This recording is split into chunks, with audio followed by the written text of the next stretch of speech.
Hi all, this is Abhay from Prepwise. Plus ടുവിന് ശേഷം ഇന്ത്യയിൽ ഏറ്റവും മികച്ച ക്യാമ്പസുകളിൽ അഡ്മിഷൻ സെക്യൂർ ചെയ്യുന്നതിനായിട്ട് 2024 CUET, UG, IPMAT, JIPMAT അതുപോലെ NCET തുടങ്ങിയ എൻട്രൻസ് എക്സാമുകൾക്ക് തയ്യാറെടുക്കുന്നവർക്കായി പ്രപ്വൈസ് സംഘടിപ്പിക്കുന്ന ഫ്രീ ഓൺലൈൻ വർക്ക്ഷോപ്പ്. കൂടുതൽ വിവരങ്ങൾക്കായി താഴെ കൊടുത്തിരിക്കുന്ന ഡിസ്ക്രിപ്ഷൻ ചെക്ക് ചെയ്യുക. ഡിസ്ക്രിപ്ഷനിൽ കൊടുത്തിരിക്കുന്ന ഫോം ഫില്ല് ചെയ്ത് എത്രയും പെട്ടെന്ന് രജിസ്റ്റർ ചെയ്യുക. അടുത്തൊരു ക്വസ്റ്റ്യൻ ആണ്, the quantity of charge required to obtain 2 mol of Mn2+ from MnO4. അപ്പോൾ ഒന്ന് നോക്കുക, ക്വസ്റ്റ്യൻ നോക്കുക. 2 mol of Mn2+ plus MnO4. Mn2+ന്റെ ചാർജ് എന്ന് പറയുന്നത് എത്രയാ? 2. അതിൻ്റെ MnO4ൻ്റെതോ MnO4 മൈനസ് Mn നമ്മൾ എക്സ് ആക്കി എടുക്കുന്നു, O4 നമ്മൾ എന്താക്കുന്നു, നമുക്കറിയാം 2 × -4 എന്താണ് -1 പുറത്ത്, x - 8 = -1, x = +7. x എന്ന് പറയുന്നത് എന്താണ്? +7 ആണ്. പിന്നെ അപ്പോൾ ഇതെന്താ വരുന്നത്? +2 ആണ് ഇത് വരുന്നത്. അപ്പോൾ +2 +7 നമുക്ക് എത്ര അറിയാം? +5 ആണ് നമുക്ക് മനസ്സിലായി. അപ്പോൾ 5 ഫാരഡേ ആണ്. അപ്പോൾ 2 mol ആണ് വരുന്നത്. അപ്പോൾ 2 Mn2+. അപ്പോൾ ഇതിൻ്റെ അകത്ത് മൊത്തത്തിലുള്ളത് 2 × 2. MnO4ൻ്റെ അകത്ത് എത്രയുള്ളത്? 7 ആണുള്ളത്. അപ്പോൾ 7 × 2 അത് എത്രയാണ്? 14 ആണ്. ഇത് എത്രയുള്ളത്? 4 ആണ്. അപ്പോൾ 4 14 എന്ന് കുറച്ച് കഴിഞ്ഞാൽ നമുക്കറിയാം 10. അപ്പോൾ എത്ര ഫാരഡേ വേണമെന്ന് വെച്ച് കഴിഞ്ഞാൽ 10 ഫാരഡേ ഇതിൻ്റെ അകത്ത് എന്താണ് ആൻസർ ആയിട്ട് വേണം. ഈസിയാണ്. Mn2+ൻ്റെ ഒരു Mn2+ൽ ഇത് 2+ ആണ്. ഇതിൻ്റെ ചാർജ് എന്ന് പറയുന്നത് +7 ആണ്. ഇവിടെ എത്രയാണ്? 2 mol ഉണ്ട്. അപ്പോൾ ഇതിൻ്റെ ഇത് എന്ന് പറയുന്നത് ചാർജ് എന്ന് പറയുന്നത് +4 ആണ്. ഇതിൻ്റെ രണ്ടാമത്തെ MnO4ൻ്റെ ചാർജ് എന്ന് പറയുന്നത് 14 ആണ്. അപ്പോൾ ഇത് തമ്മിലുള്ള ഡിഫറൻസ് എന്ന് പറയുന്നത് എത്രയാണ്? 10 ഫാരഡേ ആണ്. അപ്പോൾ ആൻസർ 5 തോന്നും, 5 അല്ല, 2 mol ഉണ്ട്. അതുകൊണ്ട് 10 ആണ് ഇതിൻ്റെ ആൻസർ വരുന്നത്. അടുത്തൊരു ക്വസ്റ്റ്യൻ നോക്കാം. Aspartame is most successful artificial sweetener but is only limited to cold food and cold drinks because. അപ്പോൾ ഇത് ഏറ്റവും നല്ലൊരു ആർട്ടിഫിഷ്യൽ സ്വീറ്റ്നർ ആണ്. പക്ഷെ എന്തുകൊണ്ട് നമ്മൾ ഇത് കോൾഡ് ഫുഡിലും കോൾഡ് ഡ്രിങ്ക്സിലും മാത്രം നമ്മൾ ഇത് ഉപയോഗിച്ചിട്ട് നമ്മൾ എന്തുകൊണ്ട് വേറെ പുറത്തൊന്നും ഇത് യൂസ് ചെയ്യുന്നില്ല എന്നാണ് ചോദിക്കുന്നത്. എന്ന് വെച്ചാൽ നമ്മളിപ്പോൾ വേറെ ഫുഡിലോ ഒന്നിലും നമ്മൾ എന്താക്കുന്നില്ല, ഈ ഒരു അസ്പാർട്ടൈം എന്ന് പറയുന്ന ഈ ഒരു ആർട്ടിഫിഷ്യൽ സ്വീറ്റ്നർ നമ്മൾ എന്തുകൊണ്ട് ആഡ് ചെയ്യുന്നില്ല? സിമ്പിളാണ് എൻ്റെ answer. Unable at cooking temperature.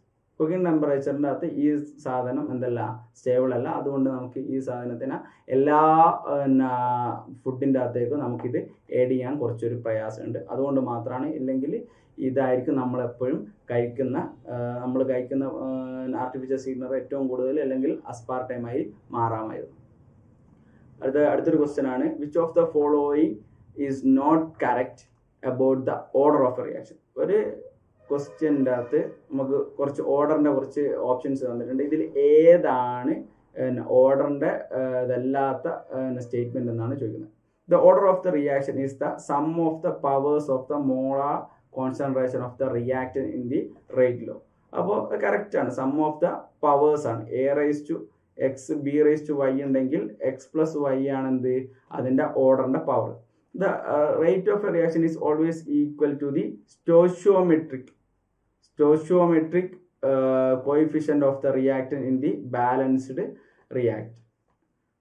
balanced equation of a reactant. അപ്പോൾ അതൊരിക്കലും ഈക്വൽ അല്ല. ഈ concentration of concentration of B/, ഇപ്പോൾ ഒരു ഇക്വേഷൻ ആണ് ഞാൻ എഴുതുന്നത്, C/ കോൺസെൻട്രേഷൻ ഓഫ് D. ഇതിൻ്റെ അകത്ത് A + B എന്ന് പറയുന്ന സാധനം XY + Y ആയിട്ട് എപ്പോഴും എന്താണെന്നില്ല, ഈക്വൽ ആണെന്ന് ഇല്ല. A + B may be equal to x+y, may not be equal to x+y. അപ്പോൾ ഓൾവേസ് ഈക്വൽ എന്ന് പറയുന്ന ഈ സ്റ്റേറ്റ്മെന്റ് എന്തല്ല നമുക്ക് പറയാൻ പറ്റില്ല. The order of the reaction may be fractional order. നേരാണ്. നമുക്കറിയാം 3/2 വരുന്നുണ്ട്, 5/2 വരുന്നുണ്ട്, 1/2 വരുന്ന ആൻസർ ഉണ്ട്, നമുക്കറിയാം. ഇത് നമുക്ക് ഓർഡർ നമുക്ക് കണ്ടുപിടിക്കാൻ പറ്റുന്നത് തിയററ്റിക്കലി അല്ല, അത് എക്സ്പെരിമെന്റലി മാത്രമേ നമുക്ക് അതിനെന്താക്കാനാവുള്ളൂ, ഡിറ്റർമൈൻ ചെയ്യാനാവുന്നുള്ളൂ. അപ്പോൾ ഓപ്ഷൻ 1ഉം ഓപ്ഷൻ 3ഉം ഓപ്ഷൻ 4ഉം എന്താണ്, കറക്റ്റ് ആണ്. പക്ഷേ സ്റ്റോഷിയോമെട്രിക് കോഎഫിഷ്യന്റുമായിട്ട് എപ്പോഴും നമുക്ക് ഈക്വൽ ആണെന്ന് നമുക്ക് പറയാനാവില്ല. അതുകൊണ്ട് തന്നെ ഓപ്ഷൻ 2 എന്താണ്, തെറ്റാണ്. അപ്പോൾ ഇതിൻ്റെ ആൻസർ എന്ന് പറയുന്നത് 2 ആണ്. അപ്പോൾ ഓർഡറിനെ കുറിച്ച് വളരെ നല്ലൊരു ബ്രീഫായിട്ട് ഐഡിയ ഉള്ളവർക്ക് മാത്രമേ ഇതിൻ്റെ ആൻസർ ചെയ്യാനാവുള്ളൂ. അടുത്തൊരു ക്വസ്റ്റ്യൻ എന്ന് പറഞ്ഞു കഴിഞ്ഞാൽ ഒരു match the following. Electrolytic reduction, bessemerisation, smelting, reduction from oxide. ഈ ഇലക്ട്രോളിറ്റിക് റിഡക്ഷൻ നടക്കുന്നത് സോഡിയം, പൊട്ടാസ്യം, അലൂമിനിയം ഇതുപോലത്തെ സാധനത്തിലൊക്കെയാണ് എന്താക്കുന്നത് ഇലക്ട്രോലിറ്റിക് റിഡക്ഷൻ നടക്കുന്നത്. ഇതിൽ അലൂമിനിയം ഉണ്ട്. അപ്പോൾ ഒന്നാമത്തെ എന്ന് പറയുന്നത് അലൂമിനിയാണ്. ബെസിമറൈസേഷൻ നടക്കുന്നത് കോപ്പറിലാണ്. ബെസിമറൈസേഷൻ നടക്കുന്നത് കോപ്പറിലായതുകൊണ്ട് ഓപ്ഷൻ 4 ആണ് വരുന്നത്. അപ്പോൾ A3 വരുന്ന ഓപ്ഷൻസ് എത്രയുണ്ട്? 2 ഉണ്ട്. B4 വരുന്ന ഓപ്ഷൻ ഒറ്റൊന്നേ ഉള്ളൂ. അതിൽ ബാക്കി നമുക്ക് എന്താക്കാം, നമുക്ക് ഈസി ആയിട്ട് കണ്ടുപിടിക്കാം. സ്മെൽറ്റിംഗ് എന്ന് പറയുന്നത് അയേണ്ടതാണ്. റിഡക്ഷൻ ഫ്രം ഓക്സൈഡ് എന്ന് പറയുന്നത് സിങ്ക് ആണ്. അപ്പോൾ ഇതിൻ്റെ ആൻസർ നമുക്ക് കണ്ടുപിടിക്കുമ്പോൾ ഏത് ഓപ്ഷൻ ആണെന്ന് നോക്കിയാൽ ഓപ്ഷൻ 3 ആണ് ഇതിൻ്റെ ആൻസർ വരുന്നത്. ഇലക്ട്രോളിറ്റിക് റിഡക്ഷൻ വരുന്നത് അലൂമിനിയം, ബെസിമറൈസേഷൻ വരുന്നത് കോപ്പർ ആണ്, സ്മെൽറ്റിംഗ് വരുന്നത് അയൺ ആണ്, റിഡക്ഷൻ ഫ്രം ഓക്സൈഡ് വരുന്നത് സിങ്ക് ആണ്. മാച്ച് ചെയ്ത ഫോളോയിങ്ങിൽ നമുക്ക് അറിയുന്ന സാധനം ഉണ്ടോ നോക്കാം. അത് വെച്ചിട്ട് നമുക്ക് ആൻസർ കറക്റ്റ് ആകാൻ പറയാം. ചിലപ്പോൾ എല്ലാ സാധനവും നമുക്ക് അറിയണം എന്നില്ല. അപ്പോൾ വളരെ ഈസിയായി നമുക്ക് കണ്ടുപിടിക്കും. ഒരു സിമ്പിൾ ക്വസ്റ്റ്യൻ ആണ്. Chemical formula of laughing gas. Laughing ഗ്യാസിന്റെ കെമിക്കൽ ഫോർമുല ആണ്. ഇത് നൈട്രജൻ മോണോക്സൈഡ് ഉണ്ട്, നൈട്രജൻ ഡയോക്സൈഡ് ഉണ്ട്, നൈട്രജൻ ട്രൈഓക്സൈഡ് ഉണ്ട്, ടെട്രോക്സൈഡ് ഉണ്ട്. N2O ഇതാണ് എന്ത്? Dinitrogen oxide. ഇതാണ് ലാഫിംഗ് ഗ്യാസിന്റെ ഒരു ഫോർമുല എന്ന് പറയുന്നത്. ആൻസർ ഈസിയാണ്. ഓപ്ഷൻ ഏതാ വരുന്നത്? ഓപ്ഷൻ 2 ആണ് വരുന്നത്. Easy answer. വളരെ സിമ്പിൾ ആയിട്ടുള്ള ഒരു ക്വസ്റ്റ്യൻ ആണ്. എല്ലാവർക്കും അറിയുന്ന ഒരു ക്വസ്റ്റ്യൻ കൂടിയാണിത്. The appropriate reagent for the following conversion is. അപ്പോൾ ഒരു ക്വസ്റ്റ്യൻ ആണ്. ടൊളുവിൻ എന്ന് പറയുന്ന സാധനത്തിൻ്റെ അകത്ത് 4-chlorotoluene എന്ന് പറയുന്ന ഒരു പ്രോഡക്റ്റ് ഉണ്ടാക്കാൻ ഇതിൽ ഏത് റിയേജന്റ് ആണ് നമ്മൾ ഉപയോഗിക്കുന്നത്? സിമ്പിളായിട്ട് നമുക്ക് മനസ്സിലാവും. ഫ്രെഡൽക്രാഫ്റ്റ് ആൽക്കലൈസേഷനും അസൈലൈസേഷനെല്ലാം നോക്കുന്ന ആളുകൾക്ക് ഈസി ആയിട്ട് നമുക്ക് മനസ്സിലാക്കും. Cl2(FeCl3) ഇത് ഉപയോഗിച്ച് കഴിഞ്ഞാൽ നമുക്ക് എന്ത് കിട്ടും? നമുക്ക് ഇതിൻ്റെ പ്രോഡക്റ്റ് കിട്ടും. ബാക്കിയൊന്നും നമ്മൾ ഇതിൻ്റെ അകത്ത് ഉപയോഗിക്കണമെന്നില്ല. SO2Cl2 ഉണ്ട്, SOCl2 ഉണ്ട്. നമ്മളെ കൺഫ്യൂസ് ചെയ്യാനുള്ള ക്വസ്റ്റ്യൻസ് ഒക്കെ ഉണ്ടാവും. പക്ഷേ അതിൻ്റെ ആൻസർ എന്ന് പറയുന്നത് Cl2(FeCl3) ആണ്. ആൻസർ എന്താക്കും? ആൻസർ കിട്ടും. അടുത്തൊരു ക്വസ്റ്റ്യൻ ആണ്. മാച്ച് ലിസ്റ്റ് 1 ലിസ്റ്റ് 2 തന്നെ മറ്റൊരു ക്വസ്റ്റ്യൻ ആണ്. ഇതിൻ്റെ അകത്ത് KH വാല്യൂ ഉണ്ട്, നമുക്കൊരു ഗ്യാസ് ഉണ്ട്. ഇതിൽ ഏറ്റവും കുറവ് വാല്യൂ വരിക CO2 ആണ്. CO2 = 1.67. ഏറ്റവും കൂടുതൽ വാല്യൂ വരിക ഹീലിയത്തിനാണ്. Nitrogen at 293, nitrogen at 303.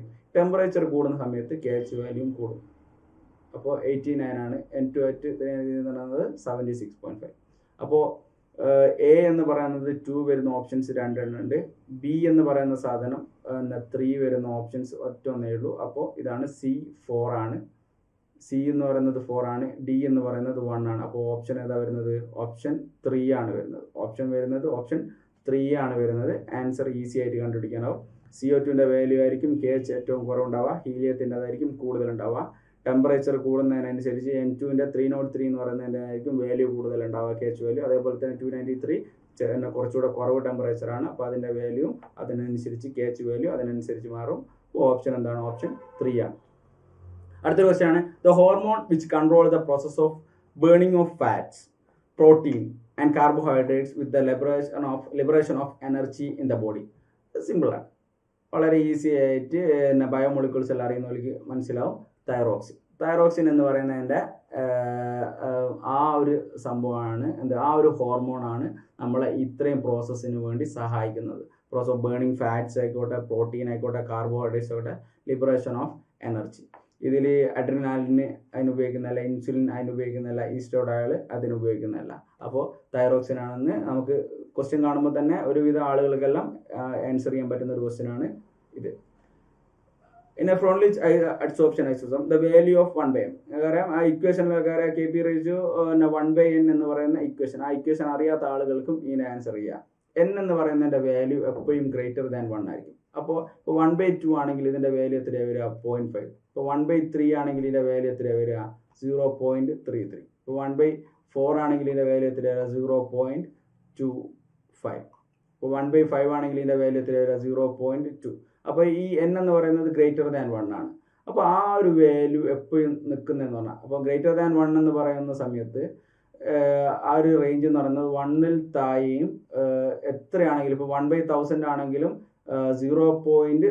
Values ഉണ്ടാവും. 0.001 എന്ന് പറയുന്ന ആ വാല്യൂ ഉണ്ട്. അപ്പോഴും 1ന്റെയും 0ന്റെയും ഇടയിലായിരിക്കും ഉണ്ടാവുക ആ ഒരു വാല്യൂ വെക്കുക. അപ്പോൾ between 1 and 0 in all cases. അപ്പോൾ ഈസി ആയിട്ട് നമുക്ക് ഇതിൻ്റെ ആൻസർ കണ്ടുപിടിക്കാം. ഇക്വേഷൻ ഓർമ്മയില്ലാത്ത ആളുകൾക്ക് കൂടി നമുക്ക് എന്താക്കാം, ഫ്രണ്ട്ലി അഡ്സോർപ്ഷൻ ഐസോതോമിൻ്റെ വാല്യൂ കണ്ടുപിടിക്കാൻ പറ്റും. അടുത്തൊരു ക്വസ്റ്റ്യൻ ആണ്, which of the following electrolytes will have maximum coagulating value for AgI/Ag+. അപ്പോൾ മാക്സിമം കൊയാഗുലേറ്റിംഗ് വാല്യൂ എന്ന് പറഞ്ഞു കഴിഞ്ഞാൽ ഇതിൻ്റെ ചാർജ് കൂടുന്നതിനനുസരിച്ച് ഇതിൻ്റെ കൊയാഗുലേറ്റിംഗ് വാല്യൂയും കൂടും. Na2S ചാർജ് എന്ന് പറയുന്നത് 2Na + S2-. ഇത്രയുള്ളൂ. Na3PO4ൻ്റെ അകത്ത് 3Na + PO4 3-. അടുത്ത എന്താണ് 2NaSO4 2-. അടുത്ത Na++ Cl-. അപ്പോൾ ഇത് പ്ലസും മൈനസേ ഉള്ളൂ. ഇത് 2- പ്ലസ് 2 Na+, ഒരു SO2-. ഇവിടെ 3 Na+, PO4 3-. ഇവിടെ S2- 2 Na+. അപ്പോൾ ഏറ്റവും കുറവ് എന്തായാലും ഇതിനുണ്ടാവുക, ഏറ്റവും കൂടുതൽ 3 Na+, PO4-. അപ്പോൾ ഓപ്ഷൻ വരുന്നത് ഓപ്ഷൻ 2 ആണ്. അപ്പോൾ മാക്സിമം ചാർജ് കൂടുന്നതിനനുസരിച്ച് കൊയാഗുലേറ്റിംഗ് വാല്യൂ എന്താവും, കൂടി വരും. അത് സിമ്പിളായിട്ട് നമുക്ക് എന്താക്കാം, കണ്ടുപിടിക്കണം.